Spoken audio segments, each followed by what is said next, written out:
Yangu naitwa Rafael Lashilunye Molel, ni mzaliwa wa kijiji cha Manyire, kitongoji cha Olmesera. Ndugu mwanahabari, kero yangu kubwa ni kuhusiana na shule. Shule yetu ya msingi iko mbali, lakini pia shule ya sekondari iko mbali. Kulingana na hizo changamoto tunazozipitia, hususan kipindi cha mvua, mpaka watoto wanachukua majukumu ya kulala kwa majirani zetu bila kujua usalama wao umekaaje.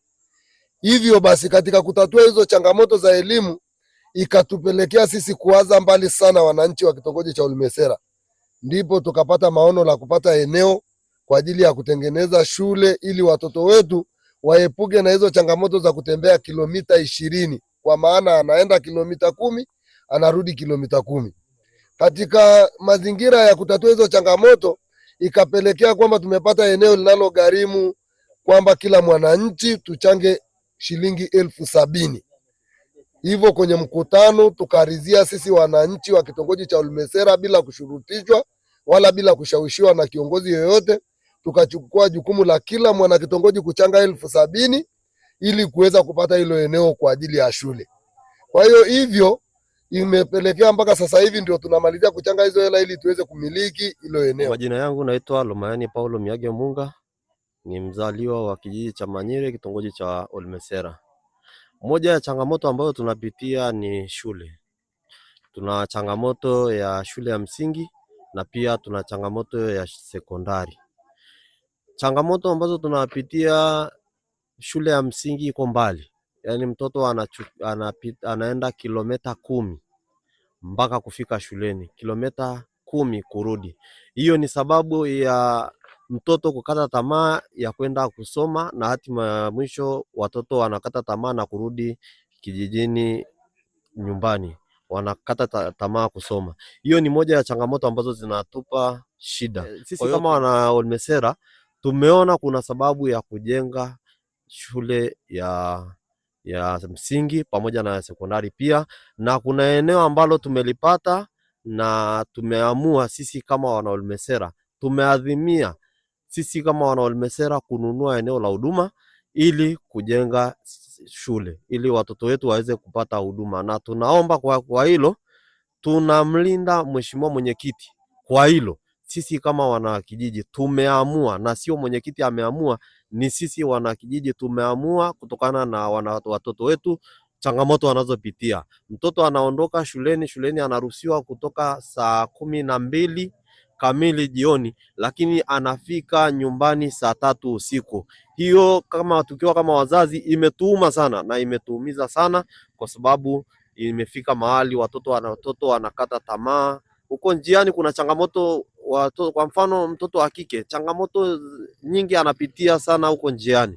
Kwa hiyo tunaomba kupitia changamoto ambazo watoto wetu wanapitia, tumeamua kununua eneo la huduma. Jina yangu naitwa Pendaeli Michael Molel, ni mzaliwa wa kijiji cha Manyire, kitongoji cha Olmesera. Mimi kero yangu kubwa mheshimiwa, kama unavyoona jiografia ya eneo letu ya kitongoji cha Olmesera, ni eneo iliyokaa kama kisiwa. Kama mwenzangu alivyosema, ni kwenda shuleni, kero ni shule. Kutoka hapa kwenda shule ya Mlangarini ni kama kilomita 10 kwenda kurudi 10. Lakini kuna sehemu kwa wale ambao wanatoka kando kama mpakani mwa kijiji jirani hapo kama Chamaweni, ukiunganisha ni zaidi ya kilomita 25, ambapo mtoto anatoka kwenda shuleni na kurudi. Tukijaribu kuangalia, ni kweli inakuwa ni shida. Tunaiomba serikali iangalie, itusaidie. Na ndipo maana tumekuja kuona maana kwamba kuna lazima ya sisi tuweze kupata shule. Maana tumeona kwamba hakuna mtu atakaye kuletea maendeleo pasipo sio wewe mwenyewe tu. Tumeona kwamba lazima sisi wenyewe tuweze kuangalia kwamba tutafanyaje ili tuweze kuwa na shule. Maana hata sisi wenyewe binafsi tuna kiu ya kupata mwalimu, tuna kiu ya kupata dokta, tuna kiu ya kupata hata profesa. Kwa hivyo basi tunaomba serikali tuangalie. Kwa majina naitwa Dina Saimale, ni mkazi wa kitongoji cha Olmesera. Kero ya shule, ni kweli kama wenzangu walivyotangulia kusema ndivyo ilivyo. Tunaongeza kusema kama wenzetu waliotangulia, shule ni muhimu katika kitongoji chetu. Kitongoji chetu kwanza ni kikubwa, kinakidhi kuwa na shule. na kikao tulichokaa mwezi wa 7 hapa, tuliona umuhimu wa kuwa na shule, tukatafuta eneo, na ndio maana tunakangamala ili tuweze kuwa na shule. Tunaiomba serikali itutambue na sisi kuwa tuna haki kama wana Tanzania, kama mwenyekiti wetu Mama Samia alivyokuwa anapita katika ziara yake kuhamasisha, alikuwa anatufikia mpaka huku, kwa sababu kama hajafika, lakini kulikuwa na viongozi wake wanayefika kututembelea, kuhamasisha uchaguzi jinsi ya kufanya na kutoa ahadi ya vitu vya kutekeleza katika atakavyopita. Hizo ahadi zikiwemo barabara na hizo shule, tunaomba zifanyiwe kazi kama tulivyoahidiwa, sababu tuliahidiwa shule itatengenezwa.